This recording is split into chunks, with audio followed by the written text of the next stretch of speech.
Supreme court पर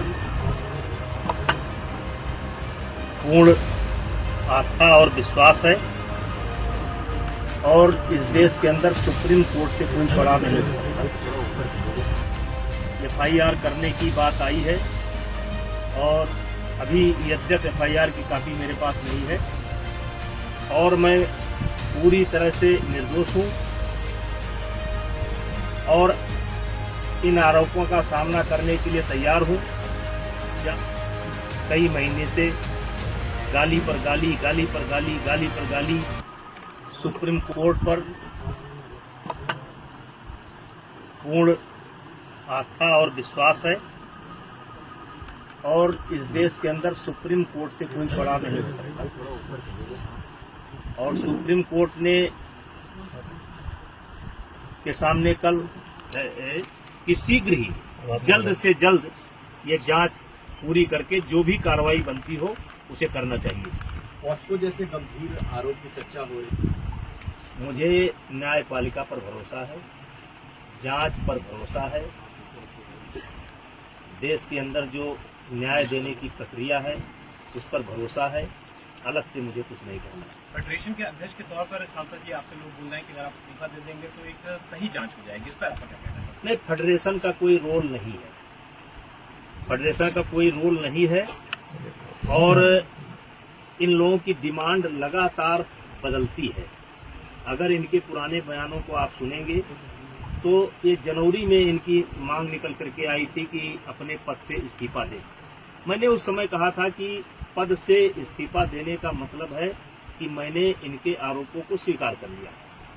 मेरा कार्यकाल लगभग पूरा हो चुका है। जब तक नई बॉडी नहीं बन जाती है और अभी सरकार ने आईओ की एक कमेटी गठित की है, 3 लोगों की कमेटी गठित की है जिसमें एक कोई हाई कोर्ट का जज होगा या सुप्रीम कोर्ट का जज होगा। उनकी देखरेख में 45 दिनों के अंदर चुनाव संपन्न होना है। चुनाव संपन्न होते ही मेरा कार्यकाल स्वतः समाप्त हो जाएगा। इस्तीफा कोई इतनी बड़ी चीज नहीं है, लेकिन अपराधी बनकर नहीं, अपराधी बनकर के नहीं, मैं अपराधी नहीं हूँ। और इनकी डिमांड लगातार बदल रही है। अगर इनके बयान को आप सुनेंगे तो लगातार ये देखेंगे कि ये हर रोज एक नया मुद्दा लेकर के आ जाते हैं। इन्हीं के कहने पर जांच कमेटी बनी। इन्हीं के कहने पर एक व्यक्ति ऐसा है जिसको जांच कमेटी में शामिल नहीं होना चाहिए था, उसको भी सरकार ने शामिल किया। मुझे आपत्ति करनी चाहिए थी, मैंने कोई आपत्ति नहीं की।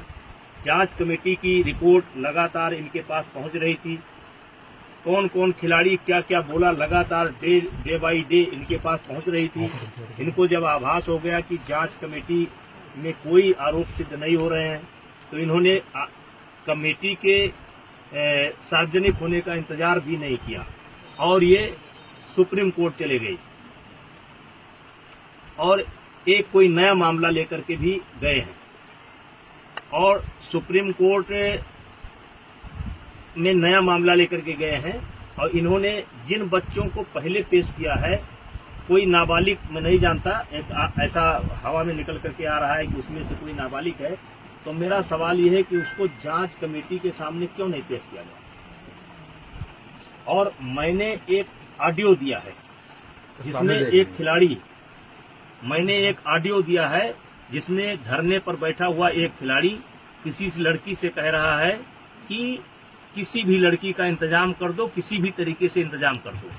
मतलब ये 4-4 महीना मेरे खिलाफ लोगों को उकसाएंगे, भड़काएंगे, सबूत इकट्ठा करेंगे और फिर 3 महीने बाद एक ले जाकर के फिर किसी न किसी को पेश कर देंगे। चलिए, मुझे उस पर भी कोई आपत्ति नहीं है। ये काम जांच एजेंसी का है, वो जांच एजेंसी अब काम करेगी।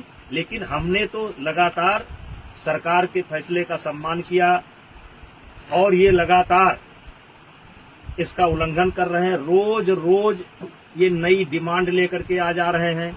अब जांच एजेंसी की रिपोर्ट सार्वजनिक होने का इनको इंतजार करना चाहिए। फिर ये धरने पर बैठ गए। अब धरने पर बैठ गए, पहले इनकी मांग थी एफआईआर की जाए।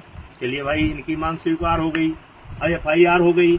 अब इनको चाहिए, अब कहते हैं कि जेल के अंदर होना चाहिए, सारे पदों से इस्तीफा देना चाहिए। तो ये जो मेरे पास मैं लोकसभा का सदस्य हूँ, ये पद मुझे विनेश फोगाट की कृपा से नहीं मिला है, हमारे क्षेत्र की जनता ने मुझे दे रखा है।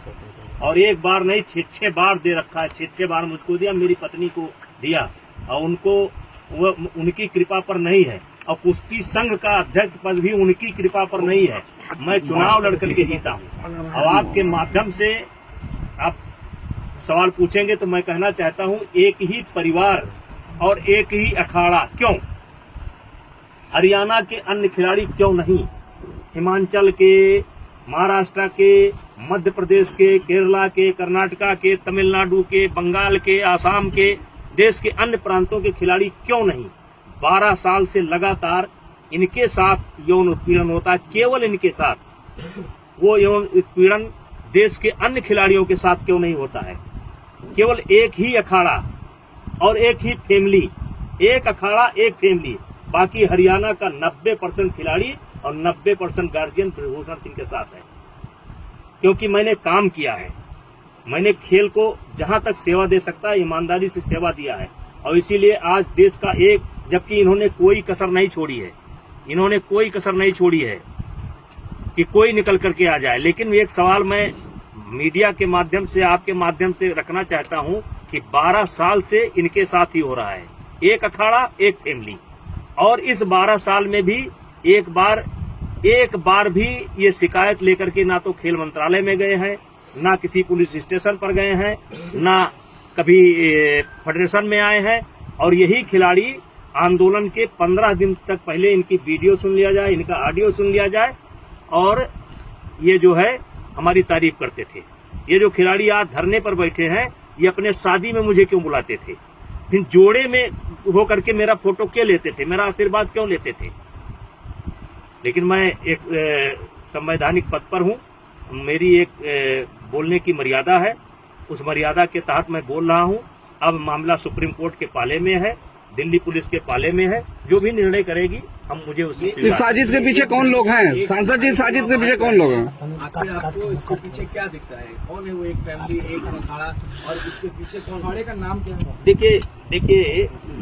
देखिए, मैं शुरू से कह रहा हूँ, इसमें एक उद्योगपति का हाथ है, कांग्रेस का हाथ है। मैं शुरू से इस बात को बोल रहा हूँ। एक उद्योगपति, मैंने नाम नहीं बोला है कौन सा उद्योगपति, देश के कुछ उद्योगपतियों का इसमें हाथ है जिनको मुझसे कष्ट है, और कांग्रेस का हाथ है। शुरू बोला था और आज दिखाई पड़ गया कि किसका हाथ है। जब इनकी मांग मान ली गई, FIR दर्ज की गई, जांच तरीके से कहिए कि कार्रवाई शुरू हो गई, तो तब आप क्यों नहीं जा रहे हैं? अब क्यों मोदी जी के खिलाफ बोल रहे हैं? अब क्यों खेल मंत्रालय के खिलाफ बोल रहे हैं? अब क्या जरूरत है? पप्पू यादव को बुलाने की क्या जरूरत है? केजरीवाल को बुलाने की क्या जरूरत है? वो कोई रिटायर गवर्नर है, क्या नाम उसका, सतपाल मलिक को बुलाने की क्या जरूरत है? प्रियंका गांधी जी को तथ्य मालूम नहीं है। जिस दिन प्रियंका गांधी जी को तथ्य मालूम होगा कि दीपेंद्र हुड्डा ने कहां ला करके मुझे फंसा दिया, उस दिन उनको मालूम पड़ेगा। ये जांच की रिपोर्ट आएगी तब उनको मालूम पड़ेगा गलत जगह पर फंस गए। आज जो कांग्रेस की दुर्गति हो रही है ना, इसीलिए हो रही है। कभी वो सर्जिकल स्ट्राइक पर सवाल उठाएंगे, कभी एयर स्ट्राइक पर सवाल उठाएंगे, कभी कोरोना पर सवाल उठाएंगे। अब पूरा मामला पता नहीं क्या जंतर मंतर पहुंच गए।